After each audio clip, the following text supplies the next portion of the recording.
Greetings, everyone, and welcome to session 2 of our Festival for the Protection of All Beings, an inquiry into advancing technologies and their consequences and possibilities. I'm your host, Peter Maravellis, and on behalf of City Lights Booksellers and Publishers, and our co-sponsors at the Goethe Institut San Francisco, the MIT Press, and the Center for International Security Studies at the University of Sydney, we'd like to welcome you to 2 days worth of lectures, panel discussions, workshops, bringing together activists, artists, scientists, and theorists to explore advanced technologies and their effect upon culture and the environment. As is customary at the outset of each event, I'd like to acknowledge that we are beaming to you from the unceded ancestral homelands of the Ramaytush Ohlone peoples, also known as the San Francisco Bay Area. This session is called On the Threshold of the Spam Epoch. We are pleased to have with us once again Finn Brunton. We are such huge fans of his work. He is professor at UC Davis with appointments in science and technology studies and cinema and digital media. He is the author of the book Spam, A Shadow History of the Internet, also the book Digital Cash, The Unknown History of the Anarchists, Technologists, and Utopians Who Created Cryptocurrency. And together with Helen Nissenbaum, the book Obfuscation, A User's Guide to Privacy and Protest. His talk looks at a confluence of current cutting-edge technologies, large language models, generative AI, engagement metrics, algorithmic curation, amongst others, alongside business models and cultural and political forces. He makes the case that we are crossing the threshold into the epoch of spam as one of the dominant forces in digital culture. Looking back all the way back to Turing's collaborators in the 1950s, through the development of mass computing and the internet to the present ad-driven platform moment, Finn Brunton sends a warning call imploring us all to see our likely future and hopefully plan to avert it.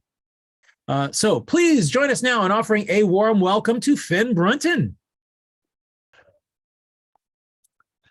Hi, y'all. It's really lovely to be able to share this time with you, and I'm so privileged to be able to be a part of this incredible collection of brilliant people, and to share with you some ideas that I hope will be helpful for us as we look ahead.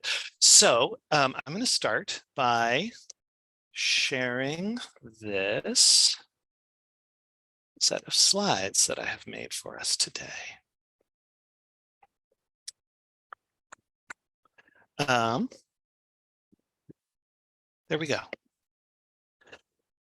So the case that I want to make for you today starts with a concrete prediction of the future, and then it turns into an existential horror story. And then it ends, I believe, with a note of bleak but sincere hope. Bleak but sincere is going to be the dominant affect of this talk today. And I'd like to start with a theme from the journal that gives this event its name. This journal, 4 issues, published over 20 years of the Journal for the Protection of All Beings, a document that in its very publication history enacts the transformation of California counterculture. It starts as a consummate beat pamphlet of poetry, philosophy, and pacifism in 1961, and then it ends as a special issue of Coevolution Quarterly in 1978.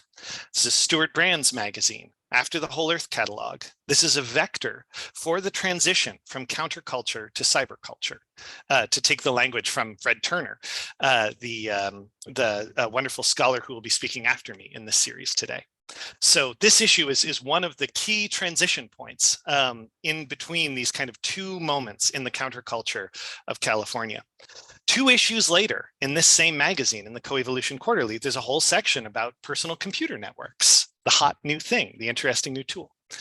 This 1978 issue has 27 contributors, only 3 of whom are women, by the way. There are several more men named Peter among the contributors to this journal than there are women. The journal was a Buddhist boys' club. A lot of it is by or about poetry. And I want to dwell on this last issue of the Journal for the Protection of All Beings for a reason. It is a threshold artifact of the transition of written text from analog to digital.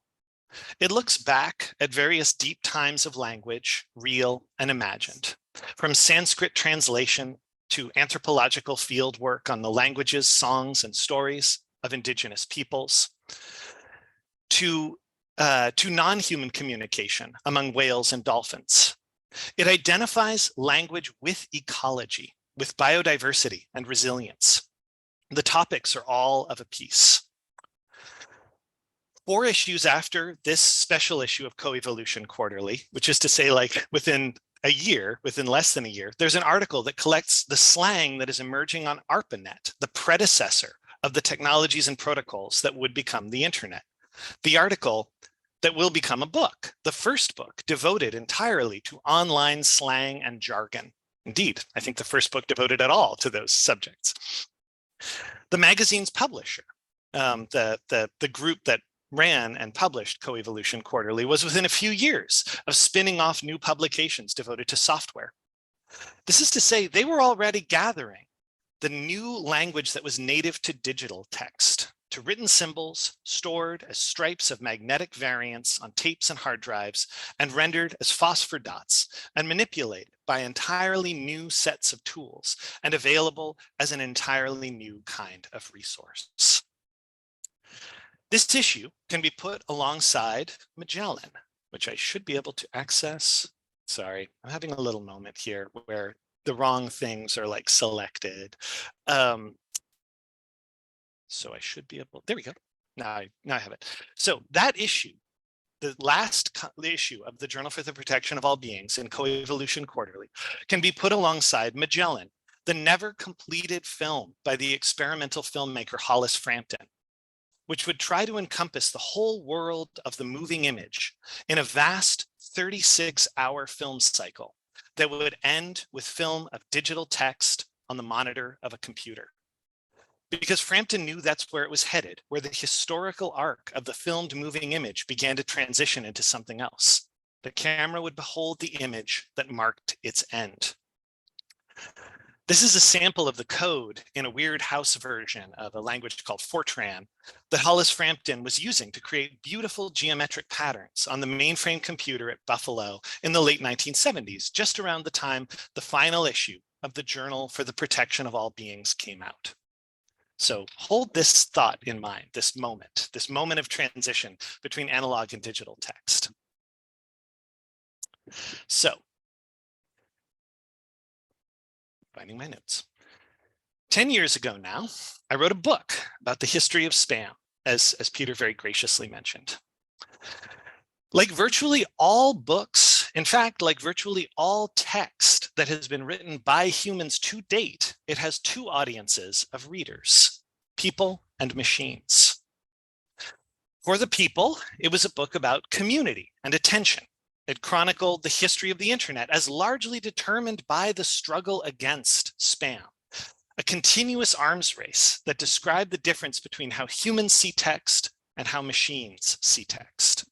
Right, so it's a book about the way that, for example, Google emerges in large part initially as a technology to deal with the fact that spammers were exploiting how search engines looked for keywords, and they were generating text that was filled with seemingly significant keywords to then capture the searches of people. It was a book about the ways in which the nature of human communication, especially over things like email, was increasingly shaped by the machines that mediated the communication to prevent the humans from being overwhelmed by spam messages. It even makes the case that, taken quantitatively, what we think of as the internet is spam, is the product of and the producer of a colossal volume consistently of spam text. Beyond the wall that our filters make across just our email alone is literally something on the order of 80 to 90% spam messages at any given time. Spam is what the network is for. So that's what the human reader gets out of it. That's what you would get out of it if you read this book. But although I did not quite understand this myself at the time, this book, much of which is about machines reading and writing text, the actual audience of this book, perhaps the most significant audience, was the machines. I did not understand the reality of this. What I understood as a historian was sort of the state of the art decades ago. right? Because I was aware of the fact that that moment, that coevolution quarterly issue of the Journal for the Protection of All Beings is a transition, a switch between different orders of textuality. But what I did not understand was how much more advanced those new forms of textuality had become. So I was familiar, maybe in as much as I was familiar with things like this. This is I would say at least the first significant moment in the transition from analog to digital text. This is a punch card for anyone who remembers what punch cards were. This is a punch card taken from the body of text produced by St. Thomas Aquinas and various other texts attributed to Thomas Aquinas. The product of the first large-scale initiative to digitize human language into machine-readable form, to create an enormous database of all of the texts produced by the theologian Thomas Aquinas for specific research purposes, to create a concordance. The project took decades. The project at its peak involved 70 full-time workers. It was done in partnership with IBM. As an initiative for the public good. People going through every single one of the words and every single one of these thousands and thousands of pages of documents, turning them into data, making them into something that the computer could successfully lemma and gather and assemble and produce a concordance. In some ways, maybe something we should look back on as being one of the first truly digital books. This colossal project that no one has ever heard of, 70,000 pages of indexed concordance of the appearance of every single word in the work of Thomas Aquinas. In as much as we may think of digitizing text, that might be how we think of it, right? Like taking text and rendering it into something digital, which we can then use to search and collate and do all of the various other things that we're used to computers doing well. I would like us to expand our thinking about this slightly. I would like us to think about reading like a machine, what it means to read like a machine. Because for machines, the book that I wrote, my book on spam, was actually not just a collection of words to index, to crawl so that they could be used and found in a search engine, for example. This was a collection of words that formed a landscape of probabilities, of vectors. It could be assessed not just to identify which words in it were, say, significant for search purposes, but rather to assess which words in it were indicative of the presence of other words. That is to say, which words could help the machine learn what other words should be included in a sentence, where a sentence should go, how a particular kind of sentence should work. So it is to my tremendous pride, I want my publisher to put this like on the book itself as an endorsement, that Spam, my book from 10 years back, is now one of the hundreds of thousands of books gathered in the Books3 database that is currently the subject of a giant class action lawsuit that were used to teach large language models. You can see it down there in the list of components, Books3, that collection. I am inordinately proud of the fact that my work has provided some minuscule contribution to the system assessing the probabilities of different words belonging together, navigating the landscape of uncertainties in response to prompts to generate new text. Books3 has been used to teach the Llama, the language generator that's being used by Meta, aka Facebook. It's being used by a bunch of different groups and organizations as part of their test bed, their training tools. Now, the machine is looking at this book, my book, among many hundreds of thousands of other books and texts in a profoundly different way than humans look at them. And what I want to suggest to you, the prediction for the future that I want to make, is that the utility that the machine is extracting from these books is something that we should take very seriously and be very concerned about. The reasons why we should be concerned about it are fundamentally human reasons, though, and not technical reasons. How these systems actually function are somewhat mysterious, even to the people themselves who are running them. But their mystery is not the mystery of some magic ensoulment, some extraordinary, sort of new cognition existing. It's rather the mystery of trying to understand the dynamics of a very complex system. And they are refining them steadily over time. I used to collect diagrams of large language models because they're really pretty. They're really kind of striking to look at. But as you explore the ways that they actually function, you can discover the emergence of these very idiosyncratic, from a human perspective, ways of modeling and understanding, for a certain value of understanding language. There's a whole issue, just as like one example of this, there's a whole issue with how the system predicts what should come next as it's producing text, in that if you just had it predicting what was most likely based on the previous word, then if you had a famous example, it's like, I went to Dr. Haley's office. He filled out my prescription, period. Doctor, what's the next word? If you're basing it just on the previous token, the previous word, then the machine would probably guess like Dr. Smith, right? Like the most common possible name. It knows a name needs to probably come after doctor. That's very likely. The most likely name is Smith.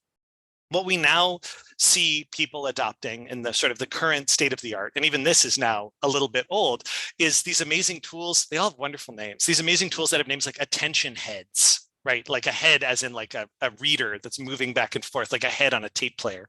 And the attention head is like moving through the corpus of text to help bring forward things that are significant from the past into the present of what's being generated. So the attention head can say, well, in this sentence, I know that Haley is what came after doctor in the previous sentence. So the probability is much higher that the word that comes after doctor in the next sentence is Haley and not some other human name. So this new sort of array of tools and technologies, they are reading my book, right? They are reading all of our text in a variety of different ways. Things that we have posted on the internet, things that we have posted in a variety of different social networks, things that were written in places that they could be scraped. If you have written a book, it's very probable that your book may be folded into one or another training set. If you've made an edit to Wikipedia, it's very probable that your work is being folded into one or another training set. So this helps us, this encourages us, I think, to begin to think about what it means to read as a machine and to understand the steady improvement in the ways that machines read. When I was working on the spam book, this is some of what comes from the book itself. One of the things that I became fascinated by was the project, the logic of how to help the machine read text. So in this case, right, what the machine is doing is trying to filter spam emails so you don't get them in your inbox. And what they've done is they're identifying these various components of a piece of text that can be indicative of the likelihood that a message is probably spam. So in the context of 1998, spam messages include the language like free, right, or age restrictions, because a lot of them were and are for pornography. So be over 21, right? Or only $, as in only $9.95 for this thing. And then they have these many other kinds of components that feed into it. What all of these things are doing is helping the machine establish a sense of the probabilities, right? Of like the likelihood that a given message is spam or not spam. The system, using a kind of what's called Bayesian probability, is able to steadily refine as you report things as spam, whether or not this message is actually spam or not, right? It is able to steadily learn from you how to read your messages. Because whenever people tried to come up with like really clear, ways of measuring these messages, of saying like, let's say sexual language, right? Probably spam. Well, as it turns out, as you quickly discover, a lot of people send emails that are filled with sexual language and they want to send and receive those emails, right? So instead, you develop a system that can gradually learn to read for you, to be your eyes, to arrive at those determinations on your behalf. And of course, as a consequence, spam evolves. And as we look at the history of these messages, as we move closer and closer to the present, I want you to be able to see the ways in which you can see both the human spammers and the machines that they produce, starting to think more and more, not how will a human see this, but how will a machine see this? How can it be read by the filter? How will it be read by the machine? So more and more, right, some of the messages, we've all seen these, take the form of these like perfect imitations of an actual message that you are likely to receive. That's one way to get through, right? Like to imitate the thing that you are trying to to imitate the thing that you can use to camouflage yourself to get through the filter. That's one way to beat the reader, but the readers get more sophisticated about that as well. Then there's things like this. I love this so much. This is one of my favorite artifacts of spam's history, right? Like figure out what it is possible for a human to read that would not be discernible to a machine, right? Like these are obviously like, I mean, speaking of, like, we were just talking in the break about concrete poetry. Like this is a kind of concrete poetry, right? It's a beautiful visual representation of like gray market pharmaceutical names that you can buy through this particular service. But what it actually appears to be for the machine that is attempting to parse the message is just a long string of random characters, right? Random alphabetic characters, R, V, L, G, P, A, D, N, G, T, and so on, with no greater salience. Likewise, visuals. These images started to circulate in spam messages in the early 2000s as filtering systems got better and better, in part because in theory, the filters could only really read the text that was written in the email itself. They could not discern the nature of what was contained within the image. And in this, we can see a prelude of where we are now, where this is starting to turn, which is that, of course, part of what this image might remind us of is the whole amazing world of tools that now exist to try to distinguish humans from machines. This is from a wonderful art book that came out years ago that had CAPTCHAs, the like distorted text that's meant to prevent bots, prevent software from logging into websites, but let humans through, contrasted with death metal logos, with death metal band names. These devices, like CAPTCHAs, increasingly function as a way of trying to figure out what are the limits of what the machines can currently read, and how can we use those limits in an effort to keep humans on the other side of them, right? To find a way to parse the different sides apart from each other. And that becomes more and more difficult. So in that history that I describe in the book that is now used as part of a training set for a large language model, we can see the prelude to the future, our future. The future that I suggest we are entering, which I have given the poetic name of the terminal sludge scenario. The terminal sludge scenario is the name that I came up with last night as I was trying to figure out the right way to try to express this, which is that the arms race between human users and spam users is effectively lost. The network that we understand, the network that we inhabit, is increasingly completely dominated by the production of a variety of different kinds of non-human content, non-human media. These systems are learning from us, and they're learning from us at a rate that vastly exceeds the speed at which we can learn from them. This is a quote that felt very apposite to me for this event from a Kafka story from 1917. We are in fact so easy to imitate, and part of what I would like to suggest as the beginning of the really bleak takeaway from this talk is that we are not just very easy to imitate; we are very easy to please. The demands that we make, our standards, are shockingly low, to the extent that systems do not need to be incredibly sophisticated to win us over, right? To get what they want from us, to fulfill the needs that we are making to them. And nonetheless, they are also becoming far more sophisticated than that. So when we look ahead to the future that these technologies portend, unless we take some steps that I'm going to talk about later, what the future looks like is something like this. I have a lot of examples of this kind of thing. We're going to go through some of them. This talk is almost entirely about language models, because those are the ones that I'm the most familiar with and I personally find the most interesting. But obviously this applies across the board. Every form of digital content, right? Is this the future of it? Is this abyss of machine-generated content, machine-generated animation, filling up the space in YouTube for like the least discriminating users, right? For like something to have in the algorithm that will keep your kids occupied while you are like trying to get something done. And this is truly like, I want everyone to just brace yourselves for this next slide. Like, this is there's a wonderful line of Werner Herzog's where he talks about the importance of like staring directly at the things that frighten you the most, right? Of like just beholding them because they are where the future, like there's something you need to pay attention to because there's something very real there. Like this is for me a gaze into a kind of future. This is from a YouTube video, and the whole premise of the YouTube video, and there's thousands more of these, is about how to use a set of generative AI tools to produce every aspect of videos and then automatically upload those videos to YouTube.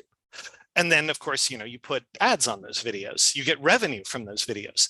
You can generate all the videos that can hit like every possible keyword, and you can get metrics about those keywords. And then you can just have a system that will like generate the script, generate the voiceover reading from the script, generate the images or gather the images from various places, composite them together, assemble them with minimal human interaction, and then produce content that can generally pass at the very low standards required of tons of YouTube videos as something that can at least come up as a human being is watching something or looking for something specific.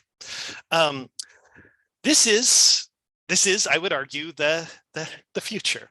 The future of content to a large extent, and therefore the future of culture as content increasingly eats culture.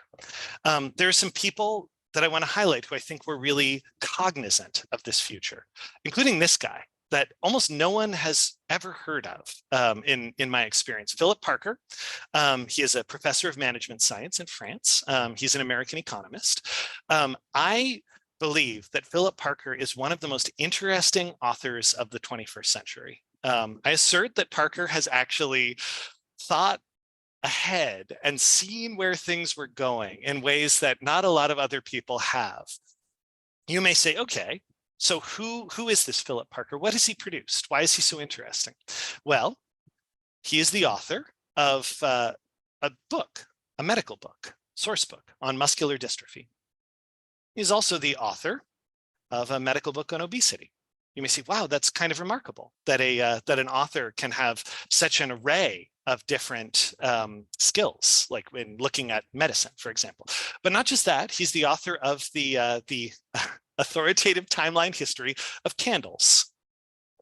He's the author of the authoritative timeline history of environmentalism.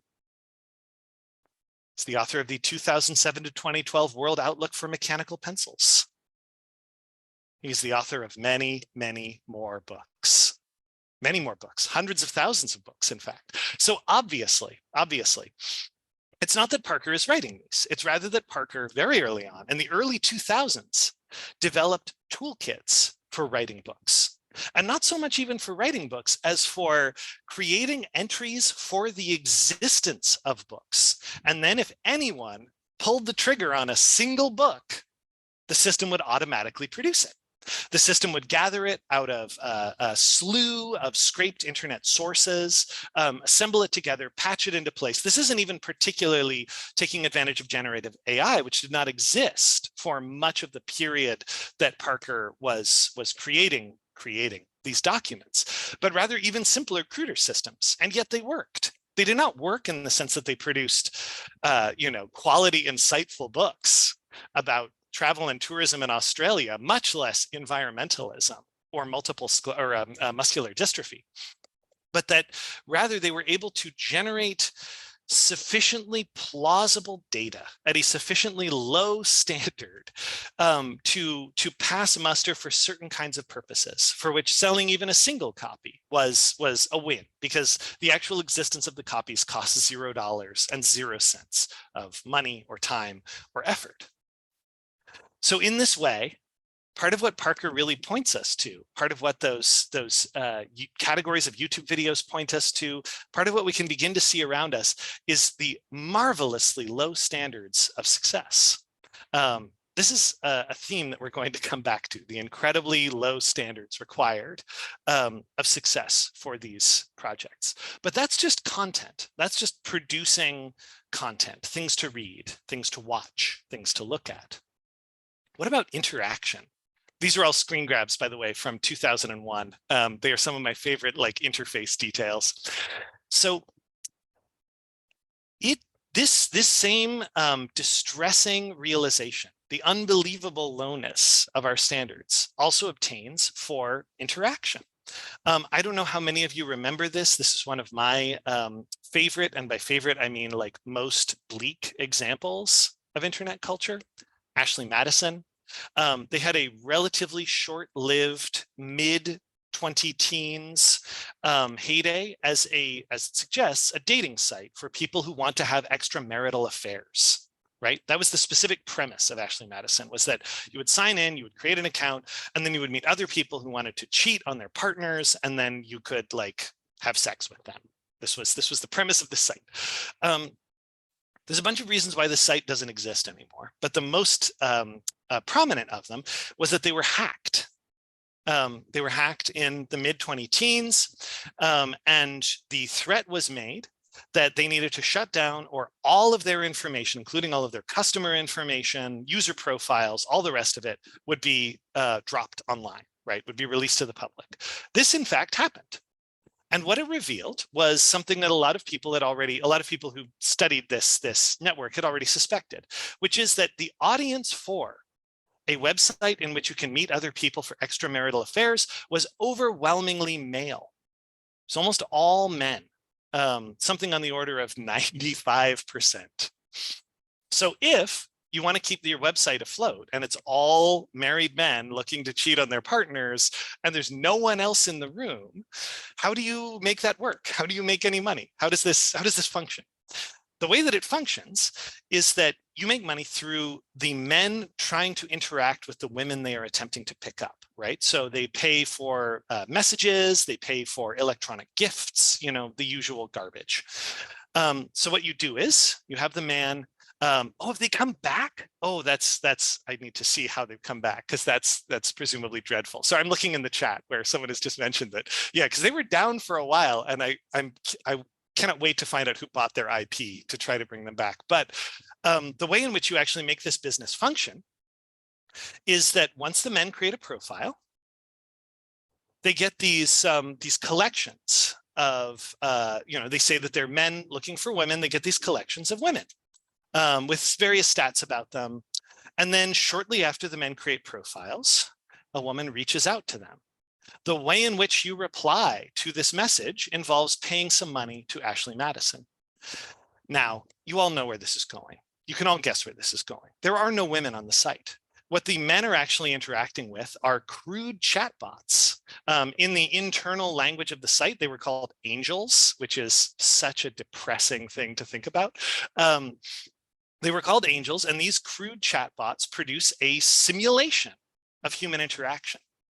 Now, this simulation is so bleak for us to think about, because part of what it demonstrates is that you don't actually need to even produce very convincing versions of human interaction to keep humans involved, as long as their standards are sufficiently low for what they think qualifies as human interaction.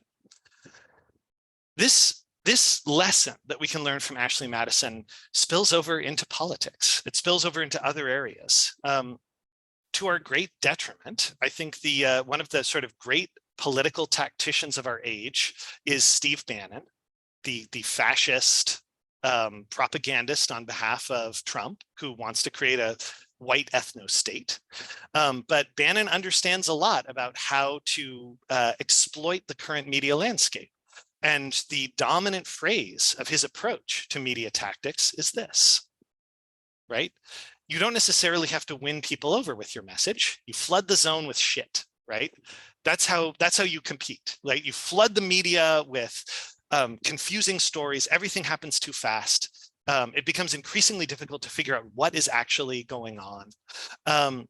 You move into a mode, into a state that I think was best described by the wonderful political philosopher Hannah Arendt, that the real danger is not that people will become like that they will believe in a lie. The real danger is that at some point they will begin to lose faith in the reality of being able to figure out what is true and what is not true, right? They will begin to lose track of the fact that it is possible to distinguish between those two. They will find themselves so overwhelmed by the uncertainty of what is real and what is unreal that they give up hope in a way. They give up hope and understanding, or they retreat into simply believing whatever provides them the most power, the most happiness, the most access to knowledge. To knowledge that suits them, to knowledge that fits their worldview, to knowledge that puts them at ease, right? To knowledge that satisfies their particular emotional experiences. I'm going to skip over this next slide, but if anyone wants to talk about Vladislav Surkov, please ask in the Q&A. So this is the future that I would like to put before you, a future in which the mass generation, both of generated garbage content and generated garbage interactions, is able to completely overwhelm any existing human conversation. And it is able to do so for a variety of different purposes, right? It is able to do so for large-scale political disruption. This is one of the slides that was, of course, released during the Snowden disclosures, and in which they identify, and they talk at length further on in these slides, that major political actors now act, at least in part, through the 4Ds, right? Deny, disrupt, degrade, deceive, flood the channels with bot activity, get actual people interacting with robots, right? Like polarize groups and break them apart, use conflicting messaging to confuse the debate. Like all of these different strategies are part of the toolkit of how one manages and manipulates current populations. And when we envision the future of online human culture, I think it is not implausible to see it as being something like a state in which ground truth is completely lost, in which that has effectively disappeared, in which the amount of incentive to provide the reader, the consumer, with material that matches what it is that they already desire, what they already wish to receive or pursue, dramatically outweighs anything else that they might encounter. For those of you who were here for the previous session, this kind of touches back to that talk a little bit, right? To the threat of, like, weirdly, the threat not just of a world in which you are lied to, but the threat of a world in which you never encounter anything that you are surprised by, in which you never encounter anything that does not already agree with, fit into what it is that you are looking for as the system writes for you. I'm also going to skip over this, but I feel like this is a really underread novel that in a strange way predicts some of the phenomena that have happened. So what I want to take us to now, and the last part of my talk is much shorter than the other parts. That's sort of the vision of the future that I would like to sketch out. Where I would like to take this is to briefly touch on existential horror, and then finally on a kind of bleak, but I hope useful hope for us. And the existential horror starts at the very roots of modern computing. It starts in Manchester in the United Kingdom. It starts with the work of someone named Christopher Strachey, who was a colleague of Alan Turing's, the great foundational computer scientist. Strachey did a lot of really interesting work on a kind of interaction with computers. He developed a version of checkers, drafts, which you see here. And also, these letters started to be posted on bulletin boards around Manchester University in the 1950s, these love letters. Sweetheart Moppet, you are my anxious longing, my anxious love. Like, these letters are love letters, and they were love letters that were proofs of concept for an experiment of Strachey's. The wonderful scholar Jacob Gabory has done a bunch of work on this, which is, I wanted to call him out here, in which he was developing very, very simple tools, very simple routines for being able to automatically produce love letters as a kind of proof of concept. These tools, these systems, we're not able to produce anything particularly convincing, but what is striking about them is the extent to which, even at that early date, people began to try to figure out, like, oh, the machine is writing, the machine is producing something. How is it going about doing that? What Strachey was demonstrating to us was that, I think in an indirect way, was that we really hasten to attribute intelligence and thinking to the machines. I want to touch very briefly in my last few minutes here on the work of Norbert Wiener, also mentioned previously, the founder of cybernetics, a coiner of cybernetics, the mathematician who developed many of these early ideas. Because Wiener, who was really interested in playing chess, and especially playing chess against machines, asked a really deep question, which was, he was really interested in how machines can potentially surprise people, how they can produce things that are interesting to us, or potentially how we might misattribute creativity or intelligence to them. He liked to ask, can God play a significant game with his own creature? That is, can we build something that is capable of surprising us, that is capable of beating us at games that we create? And his answer is that yes, we can create games in which our systems are able to beat us, to confuse us, to surprise us potentially. And really, the question is not whether or not the machine is intelligent. That's not necessarily a useful question for us. He wrote, "The chief criterion as to whether a line of human effort can be embodied in a game is whether there is some objectively recognizable criterion of the merit of the performance of this effort. That is, can you produce not just a game, and for game, let's start to think about, say, generating text, but a norm of good performance by which the machine can show that it is getting better, by which it can learn the rules, beat the rules, get better at the rules." So when we look at this idea, this norm of good performance, and again, I'm going to pass over this slide, but I'd be happy to talk about it more. It reveals a deep horror that I think is worth it for us to think about. Because one of the things that Norbert Wiener wanted to ask of his games was, when we think that a game is complex and then a machine beats us at the game, the machine plays the game well, is it because the machine is incredibly smart, or is it because the game is actually shallow? And we as humans have just not yet figured out that the rules of this game are relatively shallow rules. He began to ponder how it was that we could know whether or not a game was actually a deep game, and that the success of a machine at a deep game would be truly indicative of the production of some new form of intelligence, or whether it was secretly shallow. Now, this is the horror. This is the horror that I want to leave you with before we have one last seed of hope. The horror is this. The horror is that perhaps one of the reasons why these language models are so effective, and I've spent a lot of time with them, I encourage you to do likewise, they're fascinating and incredibly enjoyable to play with, is not that they are not only not sentient, obviously, but not even particularly rich in their understanding or modeling of what is happening in language. Perhaps it is that most of our forms of language use are incredibly shallow. They seem complex to us for various reasons, but as a teacher, as a professor, I have a lot of events and seminars and things like that where people get together to say, how will we stop our students from using ChatGPT to generate their assignments? To which a reasonable answer might be to then ask, what is it about our assignments that they are so easy for a large language model to effectively produce? What is it about the kinds of writing that we ask of people, that we ask of ourselves, these whole genres of writing, memos, emails, term papers, that they are so easy for the systems to recreate? What if a lot of the things that we think of as being special to us, these acts of writing, of using language, are actually quite shallow? We're just executing on rules, on rule sets that we understand that seem important to us, but are in fact relatively easy for a sufficiently complex system to master.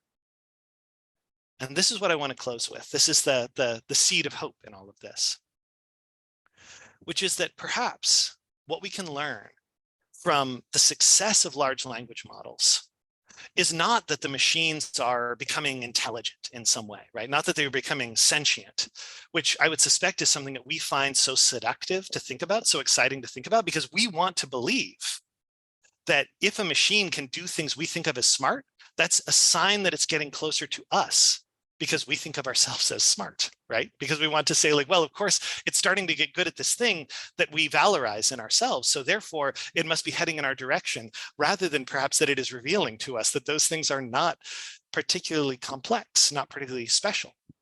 My hope is that one thing that we can learn from the rise of LLMs is to embrace the parts of what it is to be human that are harder to replicate, the parts of what it is to be human that are much more idiosyncratic, that the large language model is able to accurately feed back to us from the past, right? Is actually able to learn really effectively from everything humans have written before. Perhaps that can prompt us to start thinking about what it would be to write new things, to begin to remove from our society some of the bullshit work of writing versions of the old things over and over again so well that the machines can execute it in our stead, but to instead learn to write and create something new. And to return to this journal at the very end, this journal, as I said at the beginning, weaves language and ecology together. It sees them as part of the same phenomenon, as all of a piece. And I would like to suggest that one other lesson we can take from large language models, one other lesson we can perhaps try to share with the world at large, is that the fact that LLMs are so good at doing a lot of what we think of as consciousness can perhaps help us understand that our consciousness is not as special as we think it is, and can help us maybe be a little bit more open to the consciousness that is all around us, right? To the larger world of living things with which we share the planet, that we tend to ignore, that we tend to tune out, being so focused as narcissistic apes on looking into mirrors and on developing machines that can tell us exactly what we want to hear, exactly what we want to read. Perhaps in the end, the possibility of the large language model is the possibility of recognizing the immense outside to what turns out to be a very small and very limited dimension of what it is to be alive. Thanks so much for your time. And I will return the hosting to Peter. Thank you, Finn. So, hey, everybody, drop your questions and comments in the chat. I will add a couple of things. One, leading to your workshop, which will be tomorrow, strategies, more specific strategies, a template, if you will, to be able to almost kind of review some of what you've covered. What would you propose? Yeah, it's a really good question. So tomorrow I'm conducting a workshop in San Francisco. I would love to see some of you there. It's a workshop about a system, an idea that Helen Nissenbaum, who's a privacy scholar and a political philosopher, a moral philosopher, developed together some years ago now, called obfuscation, which is devoted to the idea that we are both involved in anti-surveillance activism and pro-privacy activism. And a lot of the technical approaches to both of those things tended to rely on concealment, which is good, which is a good thing and should be encouraged, right? Ways to encrypt your activity, ways to keep yourself private in a variety of different ways. What we advocate for is that there are elements of being a person online, elements of living in modern society in which concealment or refusal become onerous, and in some cases, impossible. And in cases like those, what we advocated for was developing a new kit of strategies, which were not about hiding your data, but about generating plausible noise. So in this way, I tried to write this talk today so that it and the workshop are a little bit of like a pair. They're sisters to some extent, because we did a lot of research into approaches where you would try to give the system precisely what it was looking for, but to do so in the form of lies, to do so in the form of noisy data, garbage data, useless data that happened to be like exactly what the system wanted to acquire, which would therefore aid in two things. One is that it could in fact conceal your own activities, and we'll introduce some tools and projects that relate to that tomorrow, but also that it could serve ultimately to make the data being gathered less valuable and less useful. Our ultimate hope was that if this could become more widespread as a set of practices, that we could essentially lower the value of data to such an extent that it would no longer produce reliable results, that it would not be admissible for action in the ways that a lot of data currently is. So that's part of what we're going to be working on. And it's I'm hesitating a little bit because I think part of the challenge that we now feel with obfuscation is to continue to identify areas where it is actually, where it can still move the needle on being able to like keep data ambiguous, protect people inside of the noise and chaos that they can generate. And the reason I say that is that obfuscation, our book, the book we wrote together, is also in the Books3 database that's being used to train large language models, which is like a beautiful irony, but is also, I think like we would now recognize that when we were looking at, for example, generative AI, like the horse is kind of out of the barn on that one, you know, like there's not a lot of noise that we could add that could mess up the training of the system. I do want to say one other thing in response to your question, which is I have complex feelings about what I'm about to say, but one of the things that is the most frustrating to me about how these systems are used, about the spam apocalypse that is going to like eat all online life over the next couple of years, is precisely that I think these systems are actually really interesting. They're really like, they're kind of beautiful. Like we think of them as garbage machines because that's mostly what the incentives of modern capitalism are like using them for, to try to like, you know, be the equivalent of like ultra processed food that can sort of take over your, provide you with exactly what you desire in such a way that you will just keep clicking and looking and clicking and looking. But when you start to explore the technology itself, like these things, they're not like humans at all. They're also not really like probabilistic machines of any kind that I've ever encountered. They're almost like slime molds. Like they're really marvelous. And if I have a utopian future, it's inspired by the chess master, Garry Kasparov, the one who famously lost to the AI, to Deep Blue, playing chess, but who then went on to develop a new philosophy of chess that was in part premised on the idea that we would be centaurs. Right, that's his term for it, that you would no longer play chess as a human against a machine or as a human against a human, but as a machine-human team against another machine-human team. And you would fuse your two different kinds of intelligence together to like evolve these new kinds of chess. And I'm really interested in a future where like me and a generative AI can write together, you know, or where I can like begin to see literature through the eyes of this profoundly alien intelligence that we have produced. I would love to see that. But under the current dispensation, I think a lot of these technologies are just going to be used to like trick horny people online into giving their debit card information away, you know, or into filling search results with garbage to get you to look at ads. And I want us to think about how sad that is, that we're missing out on something that could be a really beautiful human, non-human encounter. Yeah. Kuhan in the chat says, she quotes Jerry Mander, the author of 4 Arguments for the Elimination of Television. Mankind's self-alienation has reached such a degree that it can experience its own destruction as an aesthetic pleasure of the first order. I mean, yeah, like God, that's extremely spot on. That really, that is very, I think that's very, sorry, I'm just processing that statement. I think, okay, what I would say in response to that is that I think that's true. However, the place I would contest that, or the place that I would, the way that I would want to take that maybe one step further, is to question what we mean by destruction. Right. So I think destruction means one thing. Sorry, there's the most beautiful baby in the Zoom right now. There's in the gallery grid of people. There's the most beautiful infant, which is a very powerful like thing to bring into a conversation about what it is to be human.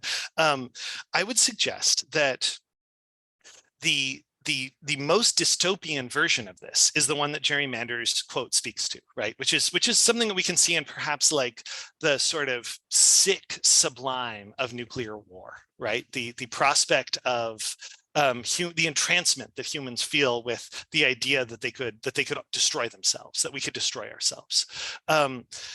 What I would like to suggest is another way of looking at what Jerry says here is, I am really interested in the destruction, not of humans, but in the destruction of the idea of how humans think of themselves. Because I think in many ways, the ways that we construe ourselves as humans are very limited and very limiting.